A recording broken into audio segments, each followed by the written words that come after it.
안녕하십니까, 이진우입니다. 우리나라의 지난달 외식 물가가 5.5% 상승하면서 12년 만에 최고 상승률을 기록했습니다. 정부가 이 외식 물가를 좀 잡아보겠다는 취지로 어제부터 매주 주요 음식 가격을 공개하기로 했습니다. 이렇게 가격을 공개하는 게 외식 물가 잡는데 어느 정도 효과가 있을지 좀 짚어보겠습니다. 우리가 은행에 돈을 맡겼는데 혹시 그 은행이 망하게 되면 내가 맡긴 돈이 어떻게 되나 이런 걱정을 하기도 하지요. 그래서 정부가 5천만 원까지는 무슨 일이 있어도 보호를 해주는 예금자 보호제도를 운영하고 있는데, 우리나라 경제도 규모가 많이 커져서 5천만 원까지만 보호해주는 게 좀 부족하다는 의견이 있습니다. 그래서 이 한도를 좀 높이자는 방안이 검토 중이고요. 오늘 이 얘기 좀 짚어보겠습니다. LG전자가 태양광 사업을 접기로 했습니다. 더 이상 사업을 진행하는 게 경제성이 없을 거라는 판단을 한 건데, 최근에 태양광 시장이 어떻길래 이런 결정을 내린 건지 이야기도 좀 들어보겠습니다. 2월 24일 목요일 손에 잡히는 경제, 광고 잠깐 듣고 시작하겠습니다. 네, 오늘도 제 앞에는 경제 뉴스를 최대한 쉽고 좀 재밌게 전달해 보려고 연습하고 오시는 세 분이 앉아 계십니다. 손에 잡히는 경제 박세훈 작가, 김치형 경제뉴스 큐레이터, 그리고 오늘은 김현우 소장을 대신해서 중앙일보 남국민 기자가 나와 있습니다. 어서 오십시오. 네, 안녕하세요. 김현우 소장님은 오늘 왜 안 나오셨어요? 건강검진 받으러 가셨습니다. 김 소장님이 방송 때문에 다른 시간으로 잡아보려고 했는데 그 병원에서 이 시간밖에 안 된다고 해서 부득이하게 빠지게 됐고요. 내일은 건강하게 다시 돌아올 겁니다. 저희가 병원한테 졌군요. 좋습니다. 아마 검진 차례 기다리면서 방송 듣고 있을 거예요. 건강이 중요하죠. 네. 오늘은 남국민 기자가 준비해 오신 소식부터 좀 들어보죠. 정부가 치킨, 햄버거, 떡볶이 같은 외식 업종 프랜차이즈 메뉴 가격을 공개한다는 보도, 이게 어떤 내용입니까? 예, 정부가 어제 외식 프랜차이즈, 주요 외식 프랜차이즈 이제 62곳의 가격을 정리해가지고 발표를 했고요. 네. 이제 농림부에서 이제 보도 자료도 냈어요. 우리가 이렇게 발표했다. 그래서 내용을 살펴보니까 외식 품목을 일단 정했습니다. 치킨, 햄버거, 떡볶이, 피자, 커피, 짜장면, 뭐 이런 식으로 우리가 주로 먹는 외식 메뉴하면 나오는 것들 12가지. 12가지를 정했고요. 그 안에서 이제 매장 수가 100개 이상인 주요 프랜차이즈를 선정해서 62곳이 나왔고, 여기가 이제 전주 대비 그리고 전월 대비 몇 프로나 메뉴가 올랐는지를 발표했습니다. 그래서 브랜드별로 한 15개 매장을 선정을 해가지고 거기 가서 직접 이제 메뉴판 가격을 보고 비교를 했다고 합니다. 근데 비교를 해보니까 이제 햄버거류가 전월 대비 한 10% 가장 많이 올랐고, 피자, 떡볶이 등은 조금씩 올랐더라고요.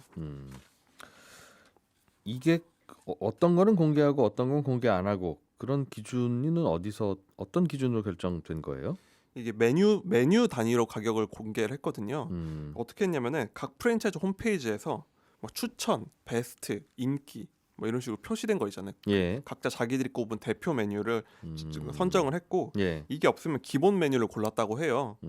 자세히 보니까 치킨 브랜드 같은 경우는 후라이드 치킨, 양념 치킨 이런 게 들어갔고, 스타벅스 같은 경우는 아메리카노, 라떼, 그러니까 이렇게 기본 메뉴들이 주로 들어갔더라고요. 프랜차이즈 브랜드에서 대표 상품 하나씩 가져오세요. 맞습니다. 하고 가격을 발표했다는 거죠. 예. 주로 정기적으로 하는 겁니까? 아니면 이번에 갑자기 시작한 겁니까? 그러니까 정부가 이렇게 외식업 프랜차이즈 거기다 메뉴까지 정해가지고 가격을 공개한 건 굉장히 이례적입니다. 보통 이제 한국소비자원에서 비빔밥, 김밥, 삼겹살처럼 인기 있는 외식 업종을 지금도 이제 지수화해가지고 발표는 하고 있거든요, 지역별로. 근데 이렇게 브랜드랑 메뉴를 특정한 거는 굉장히 이례적이고요. 더 직접적인 방식으로 하는 거죠. 그래서 앞으로도 이걸 정기적으로 발표를 한다고 하는데, 앞으로 좀 계속 될지 한번 봐야 될 것 같습니다. 이유는 물가를 잡기 위해서. 예, 맞습니다. 예전에 그 생각은 들어요. 그 휘발유 가격이 자꾸 오르니까 그걸 강제로 내리게 할 수는 없고, 다만 싼 휘발유가 어디서 파는지 그 오피넷이라고 합니까? 예, 맞습니다. 즉 공개를 해두면 꽤 많은 소비자들은 싸게 파는 주유소로 갈 거 아니겠느냐. 그러면 또 경쟁도 나타나고, 또 그런 비싸게만 파는 곳은 가격을 내리고 하지 않겠느냐. 그거는 합리적이고 어떤 생각인지 알겠다 싶은데, 요즘에는 음식점 가격이 앱에서 다 검색이 되지 않나요? 그즉 싼 거를 검색하려고 하는 소비자는 찾으려면 찾을 수 있는. 예, 맞습니다. 거기 없는 건 그냥 싼 게 없는 것인. 네. 그런 거라서 예전에 하던 방식이 지금 먹힐지는 잘 모르겠네요. 그래서 이게 좀 의아한 부분, 실효성에 의문이 나올 수밖에 없는데 네. 좀 공표한 방식을 보면 저도 이걸 찾아보니까 그 이제 사이트를 별도로 만들어서 거기 들어가서 공지 글을 누르면 PDF 파일로 이제 이렇게 요 품목별로 정리가 돼서 나오는 거예요. 예. 근데 요즘은 다 배달앱 같은 경우 들어가서 저도 그러지만 이렇게 이 매장 들어갔다가 저 매장 들어갔다 비교를 할 수가 있잖아요. 굳이 알려면 무슨 사이트에 들어가서 봐야 되는 겁니까? 이게 이제 소비자원이랑 예. 이제 농림부 산하 기관에 있는 홈페이지에 따로 이제 그 특정 기관 홈페이지에 들어가서 보도자료 누르고 PDF를 다운 받아서 봐야 가격 검색이 되는. 예, 맞습니다. 그게 음식 앱에서 보는 것보다 훨씬 불편할 텐데. 예. 그래서 이걸 봤을 때는 아무래도 보도 자료도 내고 또 그 양식을 보면 이렇게 오른 품목이 빨간색으로 강조가 돼 있고 이 보도 자료에도 미인상 브랜드, 인상 브랜드를 나눠 가지고 공개를 했습니다. 예. 그러니까 이거는 소비자가 직접 하나하나 찾아보라는 의미보다는 어제 실제로도 그랬지만 이렇게 되면 인상한 브랜드들은 기사가 나잖아요. 뭐 어느 브랜드가 인상을 했다. 예. 근데 미인상 브랜드는 이러이렇다 이렇게 나오잖아요. 그러니까 이런 식으로 좀 이런 간접적인 노출을 유도한 게 아닌가 하는 방식이더라고요. 소비자 입장에서는 접근하기가 굉장히 쉽지 않아서 예. 그런 식의 이제 가격 인하 압박이 될까는 좀 의아합니다. 그렇군요. 뭐 다른 방법이 떠올라서 왜 그렇게 했느냐고 하는 건 아닌데 정부도 이제는 할 방법이 정말 없으니까 그렇죠. 이 방법밖에는 없을 것 같긴 한데 정부가 할 수 있는 일은 네. 점점 더 실효성이 좀 떨어지는 정책밖에는 안 남는. 그게 선진국인지도 모르겠어요. 사실 물가를 정부가 어떻게 잡아요? 그렇죠. 근본적으로 요즘 예. 물가가 오르는 건 원자재가 인상 압박도 크고 이제 통화량 증가의 영향이 양쪽에 있는 거잖아요. 예. 그러다 보니까 정말 정부가 또 정책을 안 낼 수는 없는 상황이고 이게 굉장히 예민한 게 외식 물가니까 예. 정말 궁여지책으로 낸 게 아닌가 싶습니다. 그러게요. 그러니까 정부한테 바라는 정책의 방향이 좀 우리도 좀 바뀌어야 될 때가 되지 않았나. 네. 예전에는 비 안 오면 왕이 잘못이다 그래가지고 기후제 없이 내라고 하고 또 왕 바꾸기도 하고 뭐 그랬다면서요. 네. 지금 생각하면 말도 안 되는 일을 우리가 한 거잖아요. 이게 좀 대자비가 기시감이 드는 게 2008년에도 그때 당시에도 원자재가 인상이 너무 크니까 MB 물가라고 아예 정해서 50여 개 품목을 정부가 이제 집중 관리를 하겠다고 해가지고 관리한다고 나섰는데 예. 당시도 그렇고 지금도 그렇고 결국 원자재가 인상 이제 물가 상승이기 때문에 당시에도 실효성이 없다는 얘기를 많이 했거든요. 예. 이걸 10여 년이 지난 지금도 반복하는 느낌이 들어서 말씀하신 대로 조금 방식을 바꿔야 되지 않나 생각을 좀 생각합니다. 바꿔야 될 것 같아요. 정부가 뭐 하냐 이제 이런 식으로 여론이 튀니까 그쵸. 미국도 바이든이 지지율 떨어지는 게 물가 때문이라고 그래서 자꾸 연준 보고 좀 잡으라고 그러고 그래서 네. 지금 난리가 나고 있는 거잖아요. 그렇죠. 뭐 왕이 뭐 기후제라도 지내야 되는 것처럼 약간 그러게요. 보여주는 게 안타깝긴 필요하죠. 한데 이게 정부가 어떻게 할 거는 아닌 것도 같고 아무튼 김치형 큐레이터가 준비해 오신 소식으로 좀 넘어가 볼게요. 네. 예금자 보호 한도 5천만 원인데 이거 올리는 방안이 논의된다고요? 네, 어제 금융위원회하고 예금보험공사가 예금보험제도 개선을 위해서 간담회를 열었는데요. 이 자리에서 이제 고승범 금융위원장이 경제 규모하고 금융자산 보유 확대 등으로 예금보호 한도 확대 필요성도 제기되고 있다 이렇게 언급을 했습니다. 예. 우리나라가 예금자 보호 제도를 도입한 건 1996년인데요. 물론 처음부터 이렇게 5천만 원을 예금자 보호 한도로 정한 건 아니고 초기에는 2천만 원이었다가 IMF 한때는 뭐 금액 전체로 잠깐 갔다가 또 다시 좀 변하고 하면서 2001년도에 5천만 원으로 상향된 게 지금 20년 정도 유지가 된 것이죠. 예. 그간 물가 얘기 저희가 잠깐 했지 않습니까? 그러니까 돈의 값어치가 떨어졌다는 얘기인데 돈의 값어치는 떨어져서 결국에는 어떻게 보면 우리가 지금 예금보호 한도를 받고 있는 금액 자체가 줄어든다라고 볼 수도 있거든요. 상대적으로. 그래서 2001년만 해도 1인당 국내 총 생산 대비 보호 한도가 3.84배였는데 현재 GDP 대비 보호 한도는 1.34배로 크게 축소됐다. 이렇게 지금 데이터상으로 나오고요. 그 세계 주요국의 그러면 1인당 국내 총 생산 대비 예금자 보호 한도 배율은 어떻게 되냐 이렇게 분석을 해보니까 2020년 기준으로 G7 국가의 평균치가 2.84배 정도다. 그래서 우리나라는 절반밖에 안 된다. 금액으로 보면 미국은 한 25만 달러 거의 3억 원을 보호해주고 캐나다는 캐나다 10만 캐나다 달러로 1억 원. 예. 영국도 8만 5천 파운드 1억 3천만 원 뭐 이 정도다 이렇게 얘기를 하고 있습니다. 우리는 어느 정도 올리는 걸 논의하고 있어요? 이게 한 5, 6년 전부터 꾸준히 얘기가 좀 됐던 얘기입니다. 좀 올려야 된다라는 얘기가. 그래서 예금보험공사가 진행한 제도 개선 연구 자료들도 몇 건 꽤 있습니다. 이런 자료들을 보면 지금의 2배가량인 한 1억 원 정도로 보호한도를 올리는 방안도 있고요. 금융권별로 차등화하는 방안도 있습니다. 그러니까 다 똑같이 5천만 원 지금 이렇게 돼 있는데 이걸 뭐 예금 같은 경우에는 1억, 그러니까 은행은 뭐 보험은 예를 들면 뭐 5천만 원, 뭐 저축은행은 5천만 원, 뭐 이런 식으로 좀 바꾸자는 것이죠. 그래서 이 권역별 노출 차이를 무시하고 동일하게 보호하게 되면 뭐 현재 저축은행에서 보호 한도가 5천만 원이니까 저축은행으로 돈이 쫙 몰리고 뭐 이런 것들, 금리는 조금 높으니까요. 이런 것들을 막을 수 있다, 이런 차원에서 업권별로 좀 나눠야 된다, 이런 얘기들이 좀 있는데 최근의 자료를 보면 은행은 한 1억 원 유지를 하고 저축은행 금융투자는 현행대로 5천만 원을 유지하고요. 보험도 한 1억 원으로 높이고 이런 방안에 대해서 제안을 한 게 사실 자료가 하나 있긴 합니다. 그런 쪽으로도 해보자. 네네. 근데 그 어떤 나라도 업권별로 이렇게 다르게 하지는 않을 거예요. 이게 보호라고 하는 게 네네. 이게 요율을 달리하는 건 말이 되는데 네. 예금 보험 요율을 네. 그 자동차 운전 사고 많이 난 분은 사고 나도 범퍼는 반만 고쳐주고 뭐 치료비도 반만 내주고 그러는 네. 데는 없잖아요. 제가 보험의 개념은. 거기에 대해서는 명확하게 답변을 못 해드리지만 어제 이제 제가 자료를 좀 많이 찾아봤는데요. 예. 이 예금자 보호 제도 자체가 나라마다 굉장히 복잡하고 제도가 다 다르더라고요. 그래서 예.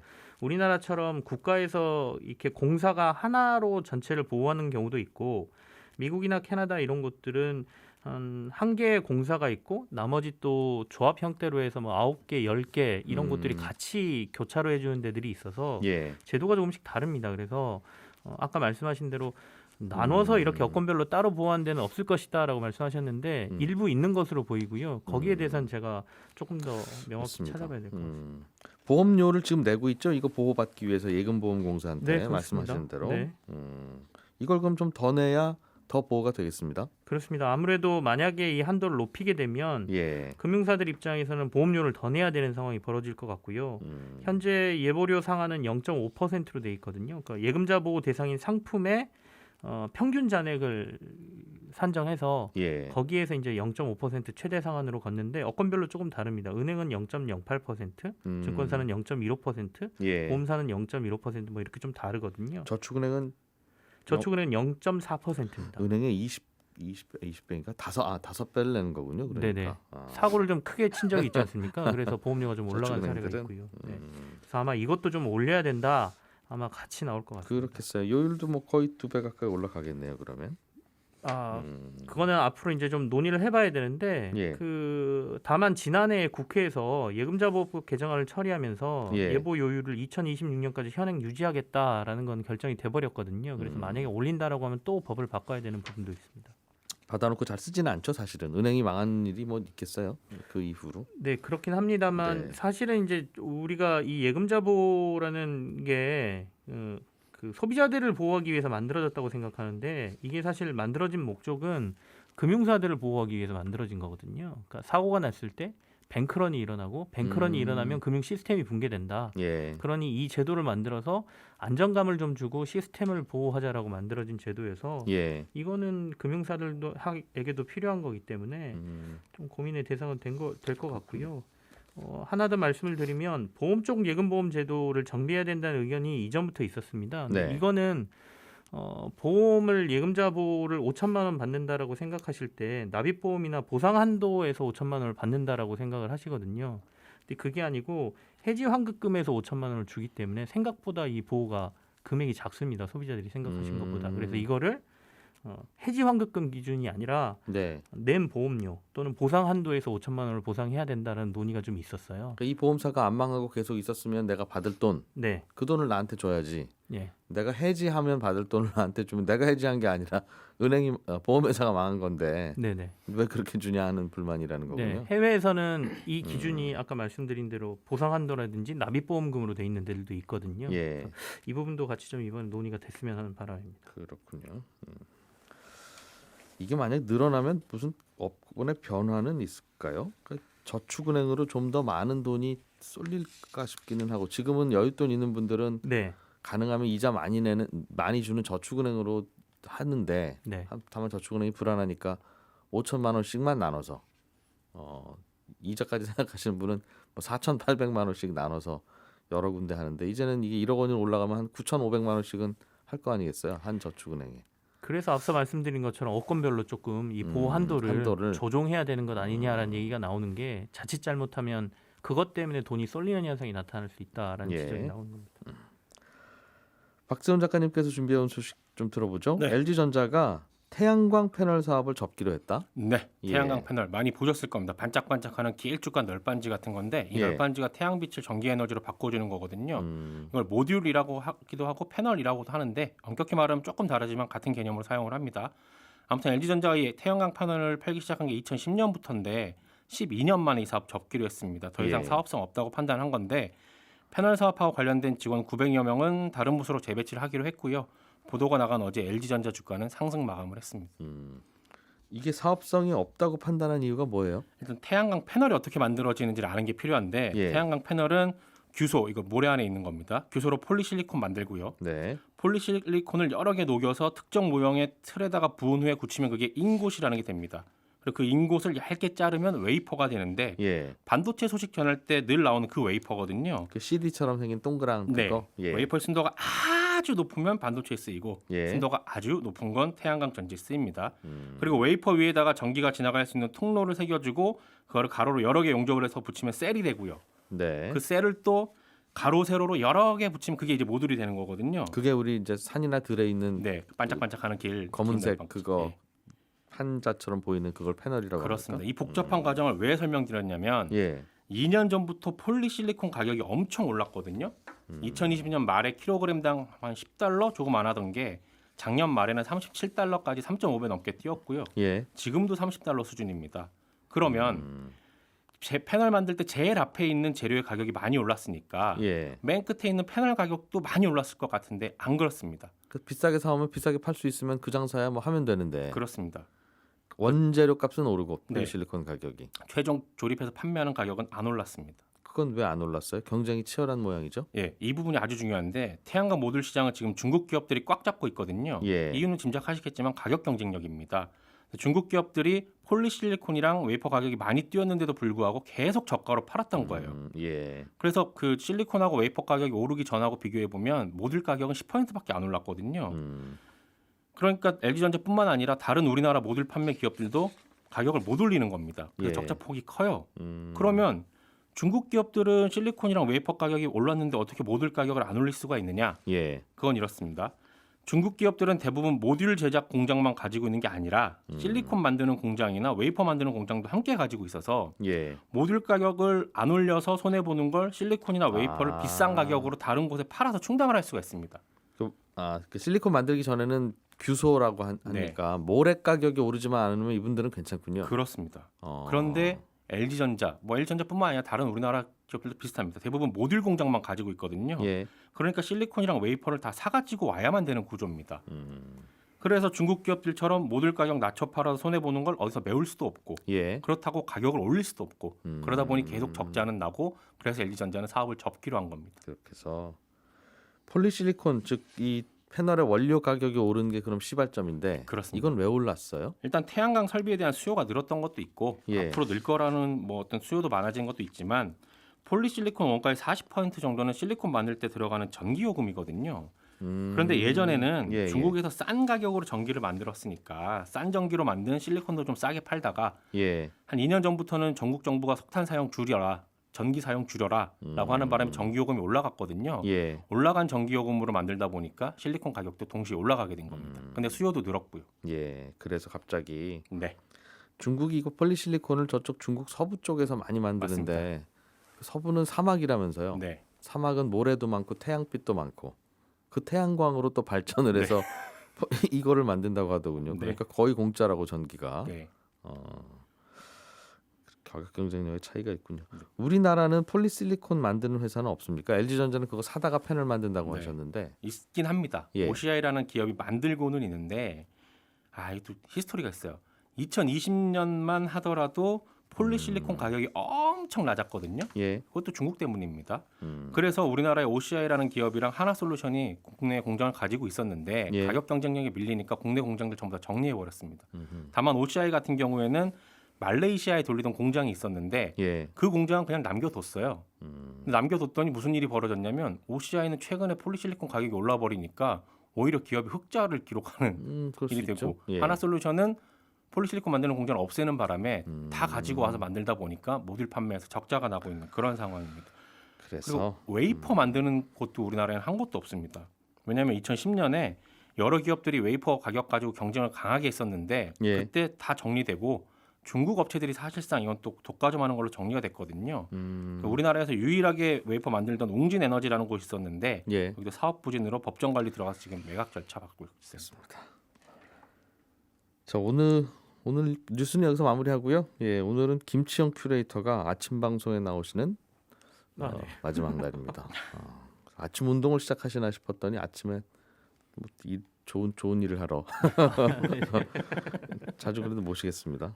저희 수요일 목요일 경제 뉴스 잘 정리해서 전해주셨는데 청취자들께 인사 한마디 하고 가시죠. 네. 또 오실 거지만. 네. 알겠습니다.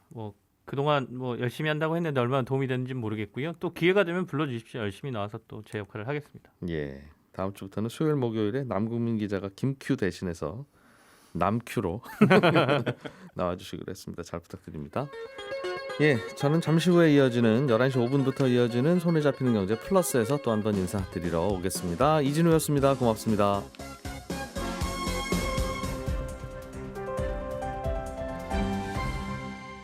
경제를 생각하는 사람들의 즐거운 습관. 이진우의 손에 잡히는 경제.